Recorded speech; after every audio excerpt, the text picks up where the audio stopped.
Good morning. ഇന്ന് നമ്മൾ science and ടെക്നോളജിയാണ് എടുക്കാൻ പോണത്. സയൻസ് ആൻഡ് ടെക്നോളജിയിൽ next chapter periodic classification of elements. 6th ചാപ്റ്ററാണ് പീരിയോഡിക് ക്ലാസിഫിക്കേഷൻ ഓഫ് എലമെൻറ്റ്സ്. അപ്പോൾ നമ്മൾ ആറ്റത്തിനെ കുറിച്ചും ബാക്കിയുള്ള കാര്യങ്ങളും ആറ്റത്തിലെ ഏതൊക്കെ ഘടകങ്ങളുണ്ട്, ഏതൊക്കെയാണ് അതിൻ്റെ കാര്യങ്ങളൊക്കെ നമ്മൾ എവിടേക്കാണ് ആറ്റത്തിൽ കാണുന്നത്, അങ്ങനെയുള്ള കാര്യങ്ങളൊക്കെ നമ്മൾ കഴിഞ്ഞ ക്ലാസ്സിൽ നോക്കിയിട്ടുണ്ടായിരുന്നു. ഇനി ഇപ്പോൾ ഒരു ആറ്റമല്ല അല്ലെങ്കിൽ ഒരു എലമെൻ്റ് അല്ല, ഒരുപാട് എലമെൻറ്റ്സ് ഉണ്ട്. ഈ എലമെൻറ്റ്സിനെ മുഴുവനും എങ്ങനെയാണ് ക്ലാസിഫൈ ചെയ്യേണ്ടത് അത്യാവശ്യമാണ് അല്ലേ. ഇപ്പോൾ നമ്മൾ മുന്നത്തെ ചാപ്റ്റേഴ്സിലൊക്കെ പഠിച്ചിട്ടുണ്ടായിരുന്നു, മുന്നത്തെ ചാപ്റ്റേഴ്സിലെല്ലാം നമ്മൾ കേട്ടിട്ടുണ്ട്. ഇപ്പോൾ പ്ലാന്റ്സ്, ആനിമൽസ്, അങ്ങനെയുള്ള പ്രത്യേകതരം ക്ലാസിഫിക്കേഷൻസ് ഒക്കെ ഉണ്ട്. അപ്പോൾ അതേപോലെ തന്നെ ഒരു വർഗീകരണം അല്ലെങ്കിൽ ഒരു ക്ലാസിഫിക്കേഷൻ എന്ന് പറയുന്നത് ഈ എലമെൻറ്റ്സിൻ്റെ കാര്യത്തിലും ആവശ്യമാണ്. അപ്പോൾ എലമെൻറ്റ്സിനെ ഇതുപോലെ ക്ലാസിഫൈ ചെയ്ത് വെച്ചിട്ടുണ്ട്. അപ്പോൾ നമുക്ക് മനസ്സിലാവുന്ന ഒരു ക്ലാസിഫിക്കേഷന് മുന്നേ എന്താണ്, ഇതുപോലെ ഒരുപാട് പേര് ക്ലാസിഫൈ ചെയ്യാനായിട്ട് ശ്രമിച്ചിട്ടുണ്ട്. അപ്പോൾ അതിൻ്റെ 1-2 പേരുടെ കാര്യങ്ങൾ നമ്മൾ മനസ്സിലാക്കി വെക്കണം. അങ്ങനെയാണ് ഇപ്പോൾ നമുക്കൊരു നല്ല പീരിയോഡിക് ടേബിൾ നമുക്ക് കിട്ടിയിരിക്കുന്നത്. അപ്പോൾ നമുക്ക് ഫസ്റ്റ് നോക്കാനുള്ള ക്ലാസിഫിക്കേഷൻ എന്ന് പറയുന്നത് ഡോബർനിയർ എന്ന് പറയുന്ന ഒരു സയൻറ്റിസ്റ്റിൻ്റെ ക്ലാസിഫിക്കേഷനാണ്. ഈ ഡോബർനിയർ എന്താ ചെയ്തതെന്ന് വെച്ച് കഴിഞ്ഞാൽ ഏകദേശം സിമിലർ പ്രോപ്പർട്ടീസ് കാണിക്കുന്ന, ഫിസിക്കലി ആൻഡ് കെമിക്കലി ഏകദേശം ഒരു സിമിലർ പ്രോപ്പർട്ടീസ് കാണിക്കുന്ന 3 എലമെൻറ്റ്സുകളെ ഒരു ഗ്രൂപ്പായിട്ട് വെച്ചു. ആ ഗ്രൂപ്പിന് അദ്ദേഹം ഒരു പേര് കൊടുത്തു, ട്രയാഡ്സ്. അപ്പോൾ ഏകദേശം എന്താണ്, സെയിം പ്രോപ്പർട്ടീസ് കാണിക്കുന്ന 3 എലമെൻറ്റ്സുകൾ അദ്ദേഹം ഗ്രൂപ്പ് ചെയ്തു. ആ ഓരോ ഗ്രൂപ്പുകളും അദ്ദേഹം എന്ത് പറഞ്ഞു, ട്രയാഡ്സ് എന്ന് പറഞ്ഞു. ഇനി ഈ ട്രയാഡിന് ഒരു പ്രത്യേകതയുണ്ട്. ഒരു ട്രയാഡിലെ 1ാമത്തെയും 3ാമത്തെയും എലമെൻറ്റ്സിൻ്റെ അറ്റോമിക് മാസിൻ്റെ ശരാശരി അല്ലെങ്കിൽ എന്താണ്, അതിൻ്റെ ഒരു ആവറേജ് ആയിരിക്കും 2ാമത്തെ എലമെൻറ്റിൻ്റെ അറ്റോമിക് മാസ്. 1ാമത്തെയും 3ാമത്തെയും എലമെൻറ്റിൻ്റെ അറ്റോമിക് മാസിൻ്റെ ആവറേജ് ആണ് എന്ത്, 2ാമത്തെ എലമെൻറ്റിൻ്റെ അറ്റോമിക് മാസ്. അപ്പോൾ ഇത് കുറേയൊക്കെ അങ്ങോട്ട് ശരിയായിട്ട് വന്നു. പിന്നെ കുറച്ച് കഴിഞ്ഞപ്പോൾ എന്താണ്, അദ്ദേഹം കൊണ്ടുവന്ന ട്രയാഡ് എന്നൊരു കൺസെപ്റ്റ് മൂലകങ്ങൾ അങ്ങോട്ട് അനുസരിക്കാണ്ട് വന്നു. അതായത് അന്ന് വരെ കണ്ടുപിടിച്ചിട്ടുള്ള മുഴുവൻ എലമെൻസിനെയും ഇങ്ങനൊരു രീതിയിൽ ക്ലാസിഫൈ ചെയ്യാനായിട്ട് പറ്റിയില്ല. കുറച്ചെണ്ണമൊക്കെ പറ്റി, ബാക്കിയുള്ളതൊന്നും അദ്ദേഹത്തിന് കഴിഞ്ഞില്ല. ഇനി ഡോബർനിയറിന് ശേഷം അടുത്തൊരു ക്ലാസിഫിക്കേഷൻ വരുന്നതാണ് ഒക്ടറ്റ്. അതായത് 8 എണ്ണം വെച്ചിട്ടുള്ള ഒക്ടേവ്സ് എന്ന് പറയും. അപ്പോൾ നെക്സ്റ്റ് ഡോബർനിയറിന് ശേഷം വരാണ് ഒക്ടേവ്സ്. ലോ ഓഫ് ഒക്ടേവ്സ് എന്ന് പറയും. ലോ ഓഫ് ഒക്ടേവ്സ് കൊണ്ടുവന്നിട്ടുള്ളത് ന്യൂലാൻഡ് എന്ന് പറയുന്ന ഒരു സയൻറ്റിസ്റ്റാണ്. ലോ ഓഫ് ഒക്ടേവ്സ് കൊണ്ടുവന്നിട്ടുള്ളത്. അപ്പോൾ അതിൻ്റെ പ്രത്യേകത എന്താണെന്ന് വെച്ച് കഴിഞ്ഞാൽ, മൂലകങ്ങളെ ഇങ്ങനെ അതിൻ്റെ അറ്റോമിക് മാസിൻ്റെ ഓർഡറിൽ ഇങ്ങനെ അതിനെ ക്രമീകരിച്ചുകൊണ്ടിരിക്കുകയാണ്. അപ്പോൾ 1ാമത്തെയും 8ാമത്തെയും മൂലകത്തിന്, 1ാമത്തെയും 8ാമത്തെയും എലമെൻറ്റിന് എന്താണ്, സെയിം പ്രോപ്പർട്ടി ഉള്ളതായിട്ട് അദ്ദേഹത്തിൻ്റെ ശ്രദ്ധയിൽപ്പെട്ടു. അപ്പോൾ കുറേയൊക്കെ എന്താണ്, ഈ ഒരു പാറ്റേണിൽ എൻ്റെ കാര്യങ്ങൾ പോയി. 1ാമത്തെയും 8ാമത്തെയും എലമെൻ്റ് എന്താണ്, same physical and chemical properties ഉണ്ട്. അപ്പോൾ ആ ഒരു രീതിയിൽ കുറേയൊക്കെ അദ്ദേഹത്തിന് അറേഞ്ച് ചെയ്യാൻ പറ്റി. പക്ഷെ മുഴുവനായിട്ട് അത് ചെയ്യാനായിട്ട് അദ്ദേഹത്തിന് പറ്റില്ല. കാരണം എന്താണ്, ആ എലമെൻസുകളൊന്നും ആ രീതിയിൽ പോയില്ല. അപ്പോൾ അതും എന്താണ്, ഒരു ഫ്ലോപ്പായി. ഇനി അടുത്ത ഒരു വർഗീകരണം അല്ലെങ്കിൽ ഒരു ക്ലാസിഫിക്കേഷനാണ് മെൻഡലീവ് എന്ന് പറയുന്ന സയൻറ്റിസ്റ്റിൻ്റെ ക്ലാസിഫിക്കേഷൻ. അപ്പോൾ മെൻഡലീവാണ് പീരിയോഡിക് ടേബിളിൻ്റെ ഫാദർ ഓഫ് പീരിയോഡിക് ടേബിൾ എന്ന് പറയുന്നത് ആരാണ്, മെൻഡലീവാണ്. അപ്പോൾ അദ്ദേഹമാണ് ഇന്ന് നമ്മൾ കാണുന്ന ആ ഒരു നമ്മളിപ്പോൾ യൂസ് ചെയ്തുകൊണ്ടിരിക്കുന്ന പീരിയോഡിക് ടേബിളിന് ഒരു അടിത്തറ ഉണ്ടാക്കിയത്, അല്ലെങ്കിൽ അതിൻ്റെ ഒരു ശരിയായിട്ടുള്ള മാതൃക കൊണ്ടുവന്നൊക്കെ അദ്ദേഹമാണ്. അപ്പോൾ അദ്ദേഹത്തിന് ചെറിയൊരു തെറ്റ് പറ്റി, ആ തെറ്റ് തിരുത്തിയിട്ടാണ് നമ്മൾക്ക് പുതിയ സംഭവം ശരിയാക്കിയിട്ടുള്ളത്. അപ്പോൾ മെൻഡലീവിൻ്റെ കാര്യം പറയുകയാണെങ്കിൽ അദ്ദേഹത്തിൻ്റെ പീരിയോഡിക് ടേബിളിൻ്റെ ക്യാരക്ടറിസ്റ്റിക്സ് എന്തൊക്കെയാണ് നോക്കാം. അപ്പോൾ അതിന് മുന്നേ മെൻഡലീവിൻ്റെ പീരിയോഡിക് ലോ നമ്മൾ പഠിച്ചു വെക്കണം. മെൻഡലീവിൻ്റെ പീരിയോഡിക് ലോ എന്ന് പറയുന്നത് A periodic function is one which repeats itself after a certain interval. A periodic function is the one which repeats its after a certain interval. അതായത് ഇപ്പോൾ നമ്മൾ ന്യൂലാൻഡിനെ കണ്ട പോലെ തന്നെ ഒരു പ്രത്യേക ഇടവേളകളിൽ ഓരോ മൂലകത്തിൻ്റെയും എന്താണ് ആ ഫിസിക്കൽ ആൻഡ് കെമിക്കൽ പ്രോപ്പർട്ടീസ് ഇങ്ങനെ സെയിം ആയിട്ട് കാണുന്നുണ്ട് ഒരു പ്രത്യേക ഇടവേളകളിൽ. അതായത് അറ്റോമിക മാസിൻ്റെ ആരോഹണ ക്രമത്തിലാണ് അദ്ദേഹം എന്ത് ചെയ്തിട്ടുള്ളത്, മൂലകങ്ങളെ അറേഞ്ച് ചെയ്തിരിക്കുന്നത്. അത് ഇമ്പോർട്ടൻ്റ് ആണ് കേട്ടോ. മെൻഡലീവ് എലമെൻസിനെ ക്ലാസിഫൈ ചെയ്തിരിക്കുന്നത് എന്താണ്, അറ്റോമിക് മാസിൻ്റെ ഇൻക്രീസിങ് ഓർഡറിൽ. അറ്റോമിക് മാസിൻ്റെ increasing order, atomic mass important ആണ്. അപ്പോൾ ഇതുപോലെ ഇൻക്രീസിങ് ഓർഡറിൽ അതിനെ അറേഞ്ച് ചെയ്യുമ്പോൾ എന്താണ് ഒരു പ്രത്യേക ഇടവേള, ഒരു സെർട്ടൈൻ ഇൻ്റർവെൽസിൽ എന്താണ് അവരുടെ ഫിസിക്കൽ ആൻഡ് കെമിക്കൽ പ്രോപ്പർട്ടീസ് ഇങ്ങനെ റിപ്പീറ്റ് ചെയ്യുന്നുണ്ട്. അതാണ് അദ്ദേഹം കണ്ടുപിടിച്ചിരിക്കുന്നത്. അറ്റോമിക് മാസിൻ്റെയാണ് മെൻഡലീവ് ഇമ്പോർട്ടൻ്റ് ആണ്. ഇപ്പോൾ ഈ പറഞ്ഞതാണ് എന്ത്, മെൻഡലീവിൻ്റെ പീരിയോഡിക് ലോ. ഒന്നുകൂടി പറയാം, പഠിച്ചു വയ്ക്കണം, ചിലപ്പോൾ നമുക്ക് ചോദിക്കാറുള്ള കേട്ടോ. A periodic function is the one which repeats its after a certain interval. ഇനി എന്തൊക്കെയാണ് മെൻഡലീവിൻ്റെ പീരിയോഡിക് ടേബിളിൻ്റെ ക്യാരക്ടറിസ്റ്റിക്സ് നമുക്ക് നോക്കാം. The horizontal rows represent the periodic table are called periods. അപ്പോൾ പീരിയോഡിക് ടേബിൾ ഹൊറിസോണ്ടൽ റോസ് കാണാനുണ്ട്. അതേപോലെ തന്നെ എന്താണ് പീരീഡ്സ് ഇങ്ങനെ കള്ളികളായിട്ടാണ് അദ്ദേഹം പീരിയോഡിക് ടേബിൾ കൺസ്ട്രക്ട് ചെയ്തിരിക്കുന്നത്. അതിൻ്റെ ഹൊറിസോണ്ടൽ റോസിനെയാണ് പീരീഡ് എന്ന് പറയാം. ഇനി ഹൊറിസോണ്ടൽ റോസിനെയാണ് പീരീഡ് എന്ന് പറയാം. കോളംസ് ഉണ്ട്, കോളംസിനെയാണ് ഗ്രൂപ്പ് എന്ന് പറയുന്നത്. എന്താ പറയുക, റോസും കോളംസ് ആയിട്ടാണ് അദ്ദേഹം പീരിയോഡിക് ടേബിൾ കൺസ്ട്രക്ട് ചെയ്തിരിക്കുന്നത്. കോളംസിനെ ഗ്രൂപ്പ് എന്ന് പറയും, റോസിനെ പറയുന്ന പേരാണ് പീരീഡ്സ്. അപ്പോൾ പീരീഡ്സ് എന്ന് പറയുന്നത് 6 പീരീഡുകളാണ് അദ്ദേഹത്തിൻ്റെ പീരിയോഡിക് ടേബിളിൽ ഉണ്ടായിരുന്നത്. 6 പീരീഡുകൾ. ഹൊറിസോണ്ടൽ റോസ് എന്ന് പറയുന്നത് 6 എണ്ണമായിരുന്നു. അതിൽ 4, 5, 6 എന്ന് പറയുന്നത് അതിൽ ഒരു എക്സ്ട്രാ റോ കൂടെ ഉണ്ടായിരുന്നു. 1, 2, 3 ഒരൊറ്റ റോ ഉള്ളൂ. 4, 5, 6 ഇപ്പോൾ എന്താണ് 2 റോ വെച്ചിട്ട് ഉണ്ടായി.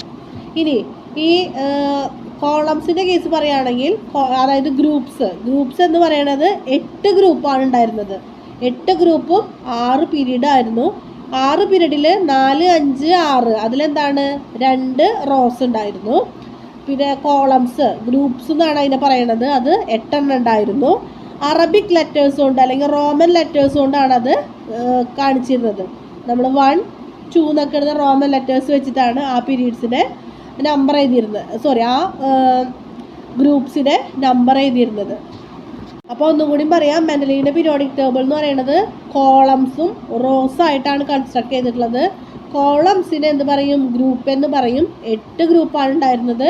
അത് റോമൻ ലെറ്റേഴ്സ് കൊണ്ടാണ് ഡിനോട്ട് ചെയ്തിരുന്നത്. റോസ് എന്ന് പറയുമ്പോൾ 6 എണ്ണമാണ് ഉണ്ടായിരുന്നത്. അതിൽ 4, 5, 6ന് ഒരു എക്സ്ട്രാ റോ കൂടി, അവിടെയൊക്കെ 2 റോ വെച്ചിട്ടാണ് ഉണ്ടായിരുന്നത്. ഇനി എന്തൊക്കെയാണ് മെൻഡലീവിൻ്റെ ക്ലാസിഫിക്കേഷൻ്റെ മെറിറ്റ്സ് എന്ന് നോക്കാം.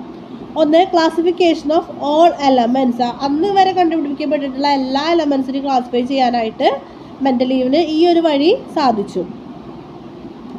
ഇനി പ്രഡിക്ഷൻ ഓഫ് ഓൾ എലമെൻറ്റ്സ്, അതായത് എന്താണ്, ആ പീരിയോഡിക് ടേബിളിൽ ചില സ്ഥലങ്ങളിൽ എന്താണ് അവിടെയൊക്കെ ഇങ്ങനെ സ്പേസ് ഇട്ടുണ്ടായിരുന്നു. അതുകൊണ്ട് അദ്ദേഹം പറഞ്ഞു ഭാവിയിൽ ഇവിടെയൊക്കെ എലമെൻസുകൾ കണ്ടുപിടിക്കപ്പെടുമെന്ന് പ്രഡിക്റ്റ് ചെയ്തിരുന്നു. അപ്പോൾ ആ പ്രഡിക്ഷൻ അവിടെ സത്യമായിട്ടുണ്ട്. പിന്നീട് അദ്ദേഹം എവിടെയാണോ സ്പേസ് ഇട്ടിട്ടുള്ളത് അവിടെയൊക്കെ നമ്മൾ പുതിയ എലമെൻസിനെ കണ്ടുപിടിച്ചിട്ടുണ്ട്. അപ്പോൾ ഇതാണ് അദ്ദേഹത്തിൻ്റെ മെറിറ്റ്സ്, അദ്ദേഹത്തിൻ്റെ പീരിയോഡിക് ടേബിളിൻ്റെ 2 മെറിറ്റ്സ് എന്ന് പറയുന്നത്. ഇനി ഡിമെറിറ്റ്സ് എന്ന് പറയുന്നത് എന്താ വെച്ച് കഴിഞ്ഞാൽ, ഹൈഡ്രജൻ്റെ പൊസിഷൻ കൃത്യമായിട്ട് കൊടുക്കാനായിട്ട് അദ്ദേഹത്തിന് പറ്റിയില്ല. ഹൈഡ്രജൻ കണ്ടുപിടിച്ചിട്ടുണ്ടായിരുന്നു, ഹൈഡ്രജൻ എവിടെയാണ് വെക്കേണ്ടതെന്ന് അറിഞ്ഞിരുന്നില്ല അദ്ദേഹത്തിന്. പിന്നെയുള്ളത് ഐസോടോപ്സ്. ഐസോടോപ്പ് എന്ന് പറയുമ്പോൾ നമ്മൾ മുന്നേ പറഞ്ഞിട്ടുണ്ട് എന്താണ്, സെയിം അറ്റോമിക് നമ്പറും ഡിഫറൻറ്റ് മാസ് നമ്പറും. അപ്പോൾ ഇദ്ദേഹത്തിൻ്റെ പീരിയോഡിക് ടേബിൾ എങ്ങനെയാണ്, മാസ് നമ്പറിൻ്റെ ഇൻക്രീസിങ് ഓർഡറിലാണ്. അപ്പോൾ ഐസോടോപ്സ് എന്ന് പറയുമ്പോൾ എന്താണ്, സെയിം മാസ് നമ്പർ ഉള്ള 3 or 4 ഒക്കെ എലമെൻസുകൾ ഉണ്ടാവും. അപ്പോൾ ഇവരെന്ത് ചെയ്യണം എന്നുള്ളതിനൊരു ഉത്തരം അദ്ദേഹം പറഞ്ഞില്ല. പിന്നെ anomalous pairs of elements. Anomalous pairs എന്ന് പറയുന്നത് ഇപ്പോൾ ചില ആർഗണിൻ്റെ ഒക്കെ പൊസിഷനാണ് പറയണത്. ആർഗൺ എന്ന് പറയുന്നത് സോഡിയത്തിന് മുന്നാണ് വന്നത്, പക്ഷേ സോഡിയത്തിന് ശേഷമാണ് ഇദ്ദേഹത്തിൻ്റെ പീരിയോഡിക് ടേബിളിൽ വന്നിരിക്കുന്നത്. അപ്പോൾ ഇങ്ങനെയുള്ള കുറച്ച് ഡിഫക്റ്റുകളും അദ്ദേഹത്തിൻ്റെ പീരിയോഡിക് ടേബിളിൽ ഉണ്ടായിരുന്നു. അപ്പോൾ ഇതാണ് മെൻഡലീവിൻ്റെ പീരിയോഡിക് ടേബിൾ. ആ പീരിയോഡിക് ടേബിളാണ് നമ്മൾ ഇന്ന് ഉപയോഗിക്കുന്ന പീരിയോഡിക് ടേബിളിൻ്റെ ഒരു ബേസ് എന്ന് പറയുന്നത്. അതുകൊണ്ട് തന്നെ മെൻഡലീവിനെ എന്ത് പറയും? ഫാദർ ഓഫ് പീരിയോഡിക് ടേബിൾ എന്ന് പറയും. ഇനി മെൻഡലീവിൻ്റെ പീരിയോഡിക് ടേബിളിലുള്ള എല്ലാ പ്രശ്നങ്ങളും പരിഹരിച്ചുകൊണ്ട് നമ്മൾ ഇന്ന് കാണുന്ന ഒരു പീരിയോഡിക് ടേബിൾ നമുക്ക് തന്ന ആളാണ് ആര്? മോസ്ലി എന്ന് പറയുന്ന സയൻറ്റിസ്റ്റ്. മോസ്ലി എന്ന് പറയുന്ന സയൻറ്റിസ്റ്റാണ് നമുക്ക് ഇപ്പം നമ്മൾ യൂസ് ചെയ്തുകൊണ്ടിരിക്കുന്ന പീരിയോഡിക് ടേബിൾ തന്നിട്ടുള്ളത്. അതുകൊണ്ട് തന്നെ മോസ്ലിനെ നമ്മൾ എന്ത് പറയും? Father of modern periodic table. Father of modern periodic table. അപ്പം അദ്ദേഹം ഒരു ചെറിയ കാര്യമാണ് അവിടെ ചെയ്തത്, അതോടുകൂടി എല്ലാ പ്രശ്നവും അങ്ങോട്ട് തീർന്നു. അതായത് മെൻഡലീവ് അറ്റോമിക് മാസിൻ്റെ ഇൻക്രീസിങ് ഓർഡറിലാണ് അറേഞ്ച് ചെയ്തതെങ്കിൽ മോസ്ലി എന്ത് ചെയ്തു? അറ്റോമിക് നമ്പറിൻ്റെ ഇൻക്രീസിങ് ഓർഡറിൽ അങ്ങോട്ട് അറേഞ്ച് ചെയ്തു. അറ്റോമിക് നമ്പറിൻ്റെ ഇൻക്രീസിങ് ഓർഡറിൽ അറേഞ്ച് ചെയ്തു. അതോടുകൂടി എന്താണ്? എല്ലാ പ്രശ്നവും തീർന്നു. നമുക്കിപ്പോൾ യൂസ് ചെയ്യാൻ പറ്റിയ നല്ലൊരു പീരിയോഡിക് ടേബിളും കിട്ടി. അപ്പോൾ ഐസോടോപ്സിൻ്റെ പൊസിഷൻ പറയാമല്ലേ? എന്തുകൊണ്ടാണ്? സെയിം അറ്റോമിക് നമ്പറാണ്, മാസ് നമ്പർ ഡിഫറെൻറ്റ്. അപ്പോൾ അവർ ഹൈഡ്രജൻ ഇവിടെ തന്നെ, അപ്പോൾ അതിൻ്റെ മാസ് നമ്പറിലാണ് വ്യത്യാസം എന്നൊക്കെ പറയാൻ പറ്റി. ഇപ്പോൾ ഈ മെൻഡലീവിൻ്റെ എല്ലാ പ്രശ്നങ്ങളും എന്താണ്? പുതിയ പീരിയോഡിക് ടേബിൾ ദൂരീകരിച്ചു. ഇതാണ് മോഡേൺ പീരിയോഡിക് ടേബിൾ എന്ന് പറയുന്നത്.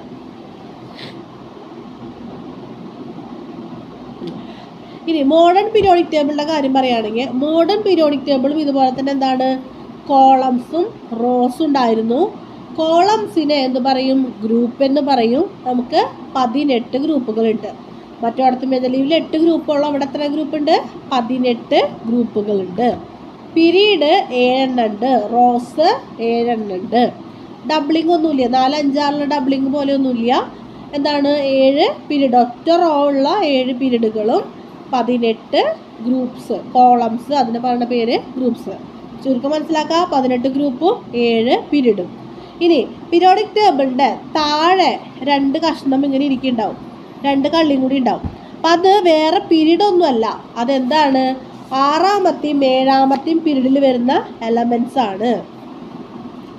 ഇതാണ് നമ്മളിപ്പോൾ ഉപയോഗിക്കുന്ന മോഡേൺ പീരിയോഡിക് ടേബിൾ. ഈ കോളംസ് ഇങ്ങനെ വരുന്നത് 18 എണ്ണം ഉണ്ട്. റോസ് 7 എണ്ണം ഉണ്ട്. ഇനി എക്സ്ട്രാ വരുന്ന 2 എണ്ണം, അതിൽ ആദ്യത്തെ റോ എന്ന് പറയുന്നത് 6ാമത്തെ പീരീഡിൻ്റെ ബാക്കിയാണ്, അല്ലെങ്കിൽ 6ാമത്തെ പീരീഡിൽ ഉൾക്കൊള്ളുന്ന എലമെൻറ്റ്സ് ആണ്. ഇനി ഈ 2ാമത്തെ റോ എന്ന് പറയുന്നത് എന്താണ്? 7ാമത്തെ പീരീഡിൽ ഉൾക്കൊള്ളുന്ന എലമെൻറ്റ്സ് ആണ്. അപ്പോൾ അവരെയും കൂടെ അതിൽ ഉൾപ്പെടുത്തി കഴിഞ്ഞാൽ ആ 6ഉം 7ഉം റോ എന്താണ്, അല്ലെങ്കിൽ പീരീഡ് എന്താണ്? ഇങ്ങനെ തള്ളി നിൽക്കും. അപ്പോൾ പീരിയോഡിക് ടേബിളിന് ഒരു ഭംഗി ഉണ്ടാവില്ല. അതിന് വേണ്ടിയിട്ടാണ് ഒരു പ്രത്യേക എലമെൻറ്റ്സ് തൊട്ട് പ്രത്യേക എലമെൻറ്റ്സ് വരുന്നവരെ എടുത്ത് താഴത്തേക്ക് 2 റോ ആയിട്ട് വെച്ചിരിക്കുന്നത്. ഇതാണ് നമുക്ക് മോഡേൺ പീരിയോഡിക് ടേബിളിനെ കുറിച്ച് പറയാനുള്ളത്. ഇനി നമുക്ക് നോക്കാനുള്ളത് ഒരു ടേമാണ് അറ്റോമിക് റേഡിയൈ. അറ്റോമിക് റേഡിയൈ അല്ലെങ്കിൽ അറ്റോമിക് റേഡിയസ് എന്ന് പറയുന്നത് നമുക്കറിയാം, ഒരു ആറ്റം എന്ന് പറയുന്നത് എങ്ങനെയാണ്? റൗണ്ട് ആയിട്ടാണ്. സെൻറ്ററിൽ ഒരു ന്യൂക്ലിയസ് ഉണ്ട്, അതിന് ചുറ്റും ഡിഫറെൻറ്റ് എനർജി ലെവൽസിൽ ഇലക്ട്രോൺസ് റിവോൾവ് ചെയ്തുകൊണ്ടിരിക്കുന്നുണ്ട്. ഒരാറ്റത്തിൻ്റെ ന്യൂക്ലിയസിൻ്റെ സെൻറ്ററിൽ നിന്നും അതിൻ്റെ ഔട്ടർ മോസ്റ്റ് ഷെല്ലിലേക്കുള്ള ആ ലെങ്ത്ത് അല്ലെങ്കിൽ ആ ഒരു ഡിസ്റ്റൻസ്, അതിനെയാണ് എന്ത് പറയുക? അറ്റോമിക് റേഡിയൈ എന്ന് പറയുക. റേഡിയസ് എന്ന് പറഞ്ഞാൽ എന്താണ്? നമുക്കറിയാം അല്ലേ? ഒരു സർക്കിളിൻ്റെ ഹാഫാണ് എന്ത്? റേഡിയസ്. സെൻറ്ററിൽ നിന്ന് ഏതൊരു പോയിന്റിലേക്ക് വരയ്ക്കുന്ന ആ ഹാഫിനെയാണ് നമ്മൾ എന്ത് പറയുന്നത്? റേഡിയസ് എന്ന് പറയുന്നത്. സെയിം തന്നെയാണ് എന്ത്? അറ്റോമിക് റേഡിയയും. പക്ഷെ ഇവിടെ എങ്ങനെ പറയേണ്ടത്?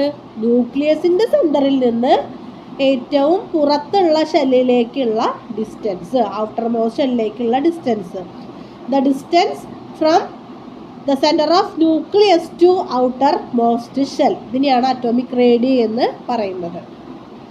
ഇനി പീരിയോഡിക് ടേബിളിൽ നമ്മൾ കുറച്ച് കാര്യങ്ങളും കൂടെ മനസ്സിലാക്കാനുണ്ട്. അപ്പോൾ നമുക്കറിയാം, ഇങ്ങനെ കോളമായിട്ട് വരുന്നത് ഗ്രൂപ്പാണ്, ഇങ്ങനെ വരുന്നത് എന്താണ്? റോസ് ആയിട്ട് വരുന്നത് പീരീഡ്സ് ആണ്. 18 ഗ്രൂപ്പ് ഉണ്ട്. 18 ഗ്രൂപ്പ് ഉണ്ട്. 18 ഗ്രൂപ്പ് ഉണ്ട്. ഒന്നാമത്തെ ഞാൻ ഇങ്ങനെ നോക്കണമല്ല, നമ്മൾക്കറിയാലോ, ക്യാമറയിൽ നോക്കുമ്പോൾ അത് തിരിഞ്ഞു വരും കേട്ടോ. ഒന്നാമത്തെയും രണ്ടാമത്തെയും ഗ്രൂപ്പുകൾ. അത് കഴിഞ്ഞ് കഴിഞ്ഞാൽ 3 മുതൽ 12 വരെയുള്ളത് വേറൊരു സെപ്പറേറ്റ് ആണ്. 13 മുതൽ 18 വരെ വേറൊരു ഗ്രൂപ്പ്, വേറൊരു സെറ്റ്. പിന്നെ 6-മത്തെയും 7-മത്തെയും ഈ താഴത്ത് വരുന്ന 2 പീരീഡുകൾ. ഇങ്ങനെ 4 സെറ്റായിട്ടാണ് ഇവർ ഇരിക്കുന്നത്. അതെന്തുകൊണ്ടാണ് അങ്ങനെ ഇരിക്കണേന്നുള്ളത് നമുക്ക് ഈ ചാപ്റ്ററിൽ പറയാനില്ല. പക്ഷെ നിങ്ങളിങ്ങനെ മനസ്സിലാക്കാം, ഈ ക്ലാസിഫിക്കേഷനിൽ തന്നെ ഒരു ഗ്രൂപ്പാണെന്ന്. 1ഉം 2ഉം ഗ്രൂപ്പുകൾ ഒരു സെറ്റ്, 3 മുതൽ 12 വരെ ഒരു ഗ്രൂപ്പ് സെറ്റ്, 13 മുതൽ 18 വരെ ഒരു ഗ്രൂപ്പ് സെറ്റ്, താഴെ ഇരിക്കുന്ന 2 ആൾക്കാർ വേറൊരു സെറ്റ്. ഇനി ഗ്രൂപ്പ് നമ്പർ എങ്ങനെയാണ് വന്നിരിക്കണേന്ന് വെച്ച് കഴിഞ്ഞാൽ, ഒരു ആറ്റത്തിൻ്റെ ഔട്ടർ മോസ്റ്റ് ഷെല്ലിൽ എത്ര ഇലക്ട്രോണുകൾ ഉണ്ടോ അതിനെ ബന്ധപ്പെടുത്തിയിട്ടാണ് അതിൻ്റെ ഗ്രൂപ്പ് നിർണ്ണയിക്കപ്പെട്ടിട്ടുള്ളത്. ഇപ്പോൾ 1-മത്തെ ഗ്രൂപ്പ് എലമെൻ്റ് ആണെങ്കിൽ എന്താണ്, അതിന് ഔട്ടർ മോസ്റ്റ് ഷെല്ലിൽ 1 ഇലക്ട്രോൺ ആയിരിക്കും. 2 ആണെങ്കിൽ 2 ആയിരിക്കും. ബാക്കിയുള്ളതിൻ്റെ കഥകളൊന്നും അങ്ങനെയല്ല, ഞാൻ എക്സാമ്പിൾ പറഞ്ഞതാണ്. ഔട്ടർ മോസ്റ്റ് ഷെല്ലിലെ ഇലക്ട്രോണുകളെ ബന്ധപ്പെടുത്തിയിട്ടാണ് എന്ത് വന്നിരിക്കുന്നത്, അവരുടെ ഒരു എലമെൻറ്റിൻ്റെ ഗ്രൂപ്പ് നമ്പർ വന്നിരിക്കുന്നത്. ഇനി ഒരു എലമെൻറ്റിൻ്റെ പീരീഡ് നമ്പർ എങ്ങനെയാണ് വന്നിരിക്കുന്നത് വെച്ച് കഴിഞ്ഞാൽ, എത്ര ഷെല്ലുകളുണ്ട്. ഇപ്പോൾ സോഡിയം എന്ന് പറയുമ്പോൾ അതിൻ്റെ അറ്റോമിക് നമ്പർ 11 ആണ്. 2, 8, 1 എന്നാണ് അതിൻ്റെ കോൺഫിഗറേഷൻ എഴുതാം. അപ്പോൾ കെ ഷെല്ലുണ്ട്, എൽ ഷെല്ലുണ്ട്, എം ഷെല്ലുണ്ട്. കെയിൽ 2 ഇലക്ട്രോണുകളും എല്ലിൽ 8 ഇലക്ട്രോണുകളും എമ്മിൽ 1 ഇലക്ട്രോണാണ് ഉള്ളത്. അപ്പോൾ അതുകൊണ്ട് തന്നെ 3 ഷെല്ലുകൾ സോഡിയം 3-മത്തെ പീരീഡിലായിരിക്കും. അപ്പോൾ പീരീഡിനെ നിർണ്ണയിക്കുന്നത് എന്താണ്, എത്ര ഷെല്ലുണ്ടെന്നും ഔട്ടർ മോസ്റ്റ് ഷെല്ലിൽ എത്ര ഇലക്ട്രോൺ ഉണ്ടെന്നാണ് അതിൻ്റെ ഗ്രൂപ്പിനെയും നിർണ്ണയിക്കുന്നത്. മനസ്സിലായല്ലോ? ഇനി ഒരു ഗ്രൂപ്പിൽ ഇനി വളരെ ഇമ്പോർട്ടൻ്റ് ആയിട്ടുള്ള ഒരു കാര്യമാണ് പറയാൻ പോണത്. ഒരു ഗ്രൂപ്പിൽ മുകളിൽ നിന്ന് താഴേക്ക് വരും തോറും ആറ്റത്തിൻ്റെ സൈസ് ഇൻക്രീസ് ചെയ്യുന്നു. ഗ്രൂപ്പിൽ മുകളിൽ നിന്നും താഴേക്ക് വരും തോറും ആറ്റത്തിൻ്റെ സൈസ് ഇൻക്രീസ് ചെയ്യുന്നു. എന്തുകൊണ്ടാണ്? ജസ്റ്റ് ഒന്ന് ആലോചിച്ച് നോക്കിയേ. 1-മത്തെ പീരീഡിന് 1 ഷെല്ല്, 2-ന് 2 ഷെല്ല്, 3-ന് 3 ഷെല്ല്. അപ്പോൾ അങ്ങനെ വരുമ്പോൾ ജസ്റ്റ് ഒന്ന് നോക്കി ആറ്റത്തിൻ്റെ സൈസ് കൂടും അല്ലേ? അറ്റോമിക് റേഡിയൈ കൂടും, അതുകൊണ്ട് ആറ്റത്തിൻ്റെ സൈസ് കൂടും. അറ്റോമിക് റേഡിയൈ കൂടാനുള്ള കാരണം എന്താണ്? നമ്പർ ഓഫ് ഷെൽസ് കൂടുന്നു. ഇനി പീരീഡിലെ കാര്യം പറയുകയാണെങ്കിൽ, ഇടത്ത് നിന്ന് വലത്തോട്ട് പോകുമ്പോൾ ഫ്രം ലെഫ്റ്റ് ടു റൈറ്റ് ആറ്റത്തിൻ്റെ സൈസ് കുറയുന്നു, ആറ്റത്തിൻ്റെ സൈസ് ഡിക്രീസ് ചെയ്യുന്നു. അങ്ങനെ പറയാനുള്ള കാരണം എന്താ വെച്ച് കഴിഞ്ഞാൽ, ഒരു റോ തന്നെയാണ്, ഒരു റോയില് നമ്പർ ഓഫ് ഷെൽസിന് വ്യത്യാസമില്ല. നമ്പർ ഓഫ് ഷെൽ എങ്ങനെ തന്നെയാണ്? സെയിം തന്നെയാണ്. 2-മത്തെ പീരീഡിൽ 2 ഷെല്ലുകളാണ് ഈ അറ്റം തൊട്ട് ആ അറ്റം വരെ ഉണ്ടായിരിക്കുള്ളൂ. പക്ഷേ അറ്റോമിക് നമ്പർ കൂടുന്നുണ്ട് അല്ലേ? അറ്റോമിക് നമ്പർ കൂടാന്ന് പറഞ്ഞാൽ എന്താ അതിൻ്റെ അർത്ഥം? പ്രോട്ടോണിൻ്റെ നമ്പർ കൂടാണ്. പ്രോട്ടോൺ എവിടെയാണുള്ളത്? ന്യൂക്ലിയസിലാണുള്ളത്. അപ്പോൾ ആ നമ്പർ ഓഫ് പ്രോട്ടോൺസ് കൂടുന്നത് കൊണ്ട് തന്നെ ആ ന്യൂക്ലിയസിലേക്കുള്ള ഫോഴ്സ് ഓഫ് അട്രാക്ഷൻ കൂടുതലായിരിക്കും. ആറ്റത്തിന് ഇങ്ങനെ ഇറുക്കി പിടിക്കുമ്പോൾ എന്താണ്? അതിൻ്റെ സൈസ് കുറഞ്ഞു വരും. സിമ്പിളി മനസ്സിലാക്കുക. ഗ്രൂപ്പിൽ മുകളിൽ നിന്നും താഴേക്ക് വരും തോറും നമ്പർ ഓഫ് ഷെൽസ് കൂടുന്നത് കൊണ്ട് അറ്റോമിക് റേഡിയൈ കൂടുന്നു, അതുകൊണ്ട് ആറ്റത്തിൻ്റെ സൈസ് ഇൻക്രീസ് ചെയ്യുന്നു. ഒരു റോല് അല്ലെങ്കിൽ ഒരു പീരീഡിൽ ലെഫ്റ്റ് ടു റൈറ്റ് പോകുമ്പോൾ എന്താ സംഭവിക്കുന്നത്? അറ്റോമിക് നമ്പർ കൂടുന്നു, നമ്പർ ഓഫ് പ്രോട്ടോൺസ് കൂടുന്നു, അതുകൊണ്ട് ആറ്റത്തിൻ്റെ സൈസ് കുറയുന്നു അല്ലെങ്കിൽ ഡിക്രീസ് ചെയ്യുന്നു. ഇനി നമുക്ക് അപ്പോൾ ആറ്റത്തിൻ്റെ സൈസിനെ കുറിച്ച് പറഞ്ഞില്ലേ. ഇനി നമുക്ക് 2 കാര്യങ്ങൾ ഇതുപോലെ തന്നെ മനസ്സിലാക്കാനുള്ളതാണ്. മെറ്റാലിക് ക്യാരക്ടറും നോൺ മെറ്റാലിക് ക്യാരക്ടറും. മെറ്റൽസ് എന്ന് പറഞ്ഞു കഴിഞ്ഞാൽ സിംപിളി നമുക്കറിയാം, മെറ്റൽസിൻ്റെ പ്രോപ്പർട്ടീസൊക്കെ നമ്മൾ കേട്ടിട്ടുണ്ടായിരിക്കും. പക്ഷെ മെറ്റൽസ് എന്ന് പറഞ്ഞാൽ സിംപിളി എന്താണ്? ഇലക്ട്രോണുകളെ ലൂസ് ചെയ്യുന്നവരാണ്, നഷ്ടപ്പെടുത്തുന്നവരാണ്. നോൺ മെറ്റൽസ് എന്ന് പറഞ്ഞു കഴിഞ്ഞാൽ ഇലക്ട്രോൺസിനെ ഗെയിൻ ചെയ്യുന്നവരാണ്. ഇലക്ട്രോൺസിനെ ലൂസ് ചെയ്യുന്നവർ മെറ്റൽസും, നോൺ മെറ്റൽസ് എന്ന് പറഞ്ഞു കഴിഞ്ഞാൽ ഇലക്ട്രോൺസിനെ ഗെയിൻ ചെയ്യുന്നവരാണ്. അപ്പോൾ എങ്ങനെയാണ് ലൂസ് ചെയ്യുക ഗെയിൻ ചെയ്യുക എന്നൊക്കെ നമ്മൾ മുന്നത്തെ ക്ലാസ്സുകളിൽ പറഞ്ഞിട്ടുണ്ട്. അപ്പോൾ നമ്മൾ ഇത്ര മനസ്സിലാക്കിയാൽ മതി. ഒരു പീരിയോഡിക് ടേബിളിൽ ഗ്രൂപ്പിൽ മുകളിൽ നിന്ന് താഴേക്ക് വരും തോറും മെറ്റാലിക് ക്യാരക്ടർ ഇൻക്രീസ് ചെയ്യുന്നു. മെറ്റാലിക് ക്യാരക്ടർ ഇൻക്രീസ് ചെയ്യുന്നു. അപ്പോൾ അതിനർത്ഥം എന്താണ്? നോൺ മെറ്റാലിക് ക്യാരക്ടർ ഡിക്രീസ് ചെയ്യുന്നു. അതേപോലെ തന്നെ പീരീഡിൽ ലെഫ്റ്റ് ടു റൈറ്റ് പോകുമ്പോൾ മെറ്റാലിക് ക്യാരക്ടർ ഡിക്രീസ് ചെയ്യുന്നു. മെറ്റാലിക് ക്യാരക്ടർ ഡിക്രീസ് ചെയ്യുന്നു. കാരണം അറ്റോമിക് നമ്പറൊക്കെ ഇങ്ങനെ കൂടിക്കൂടി വരികയാണ്. ഇവിടെയൊക്കെ കൊടുക്കാനുള്ള ടെൻഡൻസി ഉള്ളവർ പതുക്കെ പതുക്കെ വാങ്ങാനുള്ള ടെൻഡൻസി കാണിച്ചു തുടങ്ങും. അതായത് ഔട്ടർ മോഷനിൽ 4 ഇലക്ട്രോൺ കഴിഞ്ഞാൽ പിന്നെ അവർ വാങ്ങാനാണ് നോക്കുക. അപ്പം ഇങ്ങനെയാണ് വരുന്നത്. ഗ്രൂപ്പിലെ മെറ്റാലിക് ക്യാരക്ടർ ഡിക്രീസ് ചെയ്യുന്നു. ഗ്രൂപ്പിൽ മെറ്റാലിക് ക്യാരക്ടർ ഇൻക്രീസ് ചെയ്യുന്നു. പീരീഡിൽ ഡിക്രീസ് ചെയ്യുന്നു. ഗ്രൂപ്പിലെ നോൺ മെറ്റാലിക് ക്യാരക്ടർ ഡിക്രീസ് ചെയ്യുന്നു. പീരീഡിൽ ഇൻക്രീസ് ചെയ്യുന്നു. അപ്പോൾ ഈ 2 കാര്യങ്ങൾ കൂടി ആറ്റത്തിൻ്റെ സൈസും മെറ്റാലിക്കും നോൺ മെറ്റാലിക്കും ആയിട്ടുള്ള കാര്യങ്ങളും കൂടെ നന്നായിട്ട് മനസ്സിലാക്കിയിട്ട് ഓർത്ത് വെക്കണം. കാരണം ചിലപ്പോൾ ഈ ടേബിളിൻ്റെയൊക്കെ ഒരു ഡെമോ ഒക്കെ തന്നിട്ട് നമ്മളോട് 2-3 എലമെൻറ്റ്സ് ഒക്കെ ഉണ്ടാവും. അതിലേതിനാണ് മെറ്റാലിക് ക്യാരക്ടർ കൂടുതലെന്നോ അല്ലെങ്കിൽ സൈസ് കൂടാനേത് സാധ്യത എന്നോ അങ്ങനെ എന്തെങ്കിലുമൊക്കെ നമുക്കൊരു ക്വസ്റ്റ്യൻ ടൈപ്പ് ചോദിക്കാവുന്നതാണ്. അപ്പോൾ ഈ 2 കാര്യങ്ങളും കൂടി ഓർത്തിരിക്കുക. പിന്നെ ഓരോരുത്തരുടെയും ക്ലാസിഫിക്കേഷനെ കുറിച്ച് മനസ്സിലാക്കി വെക്കുക. മെൻ്റലീവിൻ്റെ പ്രോപ്പർട്ടീസുകളും മെറിറ്റ്സും ഡിമെറിറ്റ്സും ഒക്കെ നമ്മൾ പറഞ്ഞല്ലോ, അതൊക്കെ നന്നായിട്ട് പഠിച്ചു വെക്കാം. ഇതാണ് നമുക്ക് ഈ ചാപ്റ്ററിൽ നോക്കാനുള്ളത്. വളരെ നന്നായിട്ട് മനസ്സിലാക്കിയിട്ട് പഠിക്കാം. Thank you.